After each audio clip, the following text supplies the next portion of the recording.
Bismillahirrahmanirrahim. Assalamualaikum warahmatullahi wabarakatuh. Ma'asyiral muslimin wal muslimat, hamba-hamba Allah sekalian yang kami muliakan. Ringkasan pengajian dari pertemuan pertama kita dulu, bahwa tanda-tanda kita di akhir zaman telah ditontonkan oleh Allah secara nyata dengan fakta-fakta dan data-data yang tidak bisa dibantah. Seperti kata Rasulullah, Arab berubah menjadi negeri kaya raya dan berlomba-lomba membangun gedung-gedung yang tinggi. Sekarang sudah jadi kenyataan. Kemudian kata Rasulullah bahwa gunung-gunung dan bukit-bukit sekitar Masjidil Haram sudah berlobang, dan sekarang banyak terusan-terusan dan terowong-terowongan ditembus oleh kerajaan Arab Saudi. Rasulullah juga menyebutkan gedung-gedung yang dibangun di kota Mekah mengalahkan tingginya bukit-bukit yang ada. Itu juga sudah terjadi. Mekah dan sekitarnya sampai tahun ke-6 sekarang tetap pada musim dinginnya dituruni salju, dan inilah pertanda yang tidak bisa ditutup-tutupi dan juga tidak bisa dibantah. Kemudian kita sekarang berada pada fase keempat. Kalau di sana ada 5 fase, di dalam hadis Imam Ahmad, fase pertama Nabi yang memimpin umat Islam, Nabi telah wafat. Kemudian para khalifah yang cerdas selama 30 tahun, dan fase ini juga telah berakhir dengan wafatnya Khalifah Ali bin Abi Thalib. Kemudian dilanjutkan dengan fase khilafah dengan sistem kerajaan, dan ini berlangsung lama 1227 tahun, berakhir tanggal 3 bulan Maret tahun 1924 dengan tumbangnya khilafah Islamiyah Al-Utsmaniyah di Turki. Kemudian kita masuk pada fase keempat, fase di mana kita merasakan hidup bagai di atas bara api. Orang yang berislam benar-benar pada akhir zaman benar-benar merasakan beratnya mempertahankan iman.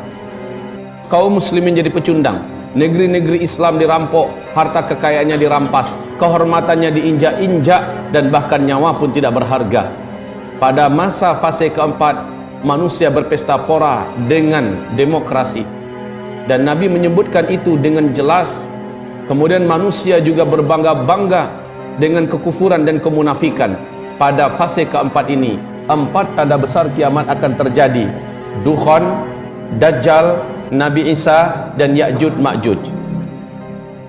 Fase keempat pasti berakhir, kata Rasulullah SAW. Dan kita masuk nanti pada fase terakhir, di mana penutup fase yang terakhir ini, fase kelima, umat Islam akan serentak meninggal dunia karena sebab tanda kiamat yang ketujuh.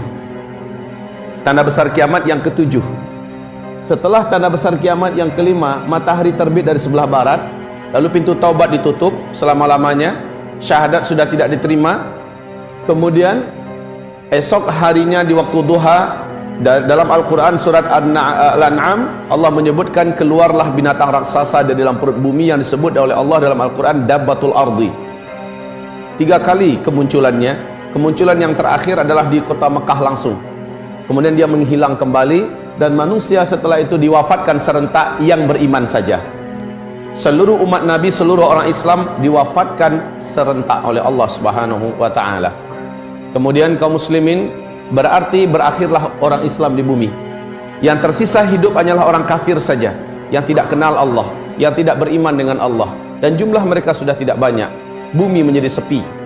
Kaum muslimin yang kami muliakan, Rasul menyebutkan 1 atau 2 generasi setelah wafatnya seluruh orang Islam di bumi, barulah terjadi kiamat besar, kehancuran alam semesta. Sementara di hadis yang lain, Nabi mengatakan setelah umat Islam ini wafat serentak di muka bumi karena bertiupnya angin lembut dari negeri timur atau Yaman, maka Allah Subhanahu wa ta'ala menjadikan masa 40 tahun setelah itu terjadilah kiamat. Nah, kaum muslimin, hamba-hamba Allah yang kami muliakan, kita sekarang di fase keempat. Dan fase keempat ini pun sedang di ujung-ujungnya. Di dalam hadis dhaif yang sudah saya tekankan kemarin, hadis dhaif boleh meriwayatkannya dengan catatan wajib melafazkan status hadisnya, tapi tidak boleh dibina di atasnya akidah dan keyakinan. Walau bagaimanapun hadis dhaif tetaplah hadis Nabi SAW. Dia bukan perkataan ulama, bukanlah pernyataan para hukama, tetapi masih ungkapan Nabi Muhammad. Nabi mengatakan sejak beliau diutus sebagai Nabi dan Rasul sampai umat Islam di muka bumi ini serentak wafat, yang tersedia untuk umatnya hanya antara 1400 tahun hitungan hijriah ke 1500 tahun. Ustaz, itu kan hadis dhaif. Ya, kita tidak boleh membina akidah dan keyakinan di atas hadis dhaif. Mengetahuinya sah-sah saja. Ini yang penting. Kaum muslimin yang kami muliakan, pada fase keempat ini saya bacakan sebuah hadis legendaris. Hadis ini diriwayatkan oleh Imam Bukhari dan juga dalam Muslim. Apa kata Rasulullah? La ya'ti 'alan nasi zaman illa alladhi ba'dahu syarrun minhu hatta talqaw rabbakum.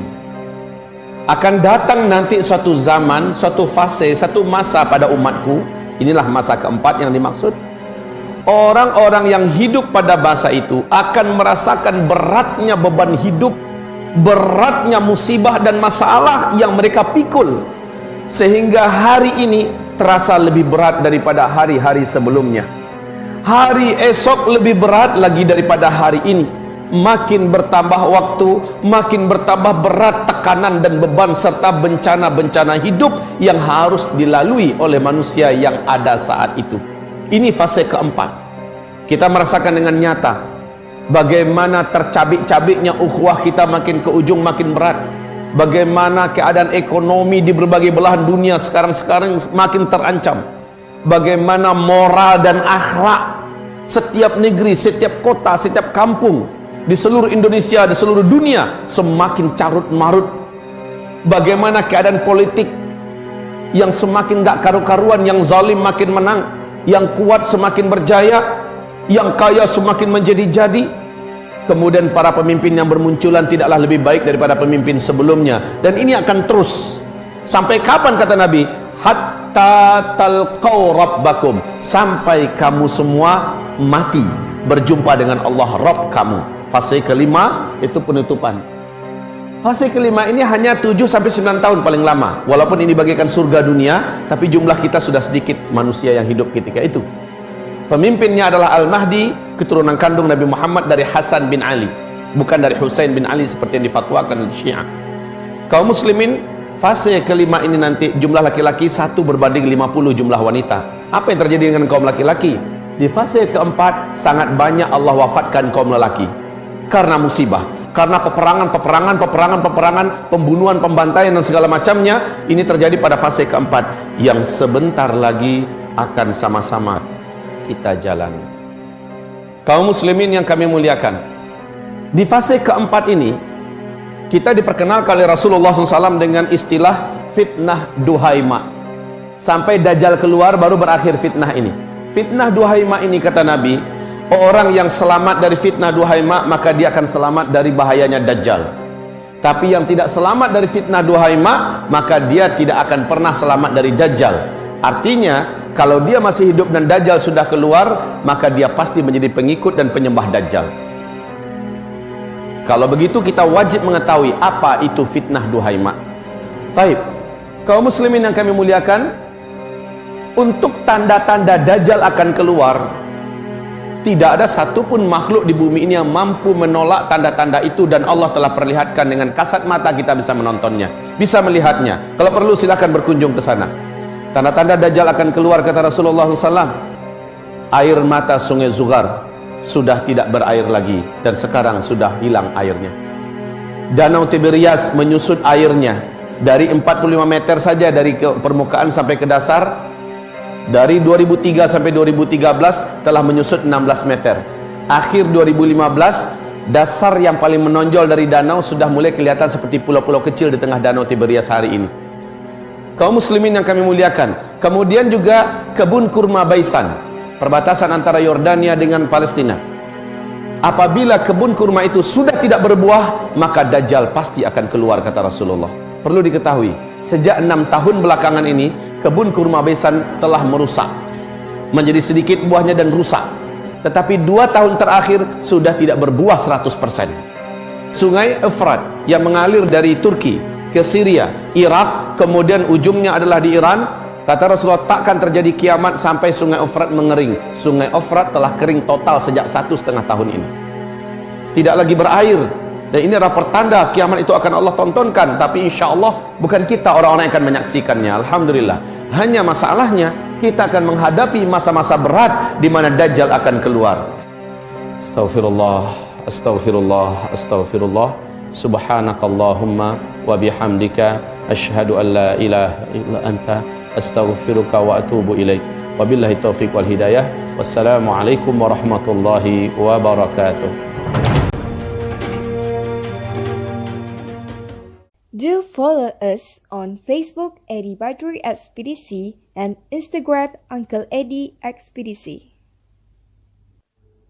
Thank you for watching. Bye.